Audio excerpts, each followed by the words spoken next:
अस्सलाम वालेकुम, मैं हूं आपके साथ सीमी का तड़का में आज हम बनाने जा रहे हैं शीर खुरमा।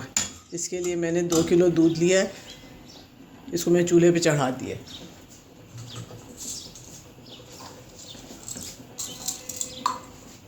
अब इसमें 3-4 मैं इलायचियाँ खोल के शामिल कर दूँगी। और मैंने 1 पाव छुहारों को रात भर भिगो दिया था पानी में। सुबह इसके 4-4 टुकड़े काट लिए, नरम हो जाते हैं, फिर अच्छी तरह कट भी जाएंगे। और फिर इसको मैं इसी दूध में शामिल कर दूँगी। अब इसको हल्की आंच में मैं पकाने रख दूँगी। तकरीबन आधा पौना घंटे में ये गाढ़ा होना शुरू हो जाएगा।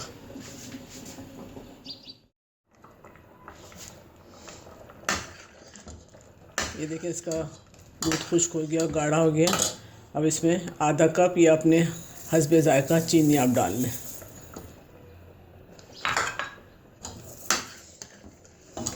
और साथ ही थोड़ी सी मेरे पास मलाई रखी हुई थी घर की, वो मैं इसमें शामिल कर दूँगी। आप क्रीम भी डाल सकते हैं, वरना खाली दूध से भी आप बना सकते हैं, ऐसा बस वो नहीं है। अब मतलब चीनी का पानी खुश्क हो जाएगा तो मैं इसको उतार लूँगी।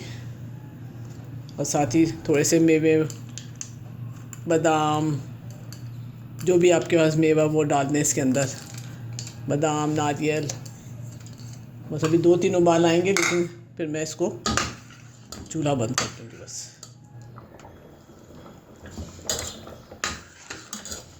ये देखें, अब सब चीज़ें मैंने डाल दी थी। अब गाढ़ा हो गया थोड़ा, लेकिन इसको बहुत गाढ़ा भी नहीं करना, वरना तो बिल्कुल ठंडा होने के बाद ये और गाढ़ा हो जाता है इसको। और मैंने सारे ड्राई फ्रूट भी इसमें डाल दिए। आप जितने डाल सकें, जो भी आपके पास हैं डाल सकते हैं। खोया डाल सकते हैं, लेकिन ऐसे भी दूध मिल्क पाउडर से आप बनाएंगे तो वो भी अच्छा रहता है। अब मैं इसको बंद कर देती हूँ।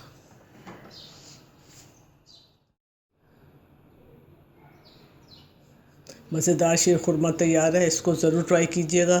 Full of energy.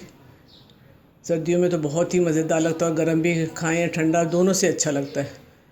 अपने राय का इज़हार कमेंट बॉक्स में कर सकते हैं। दुआओं में याद रखें। अल्लाह हाफ़िज़।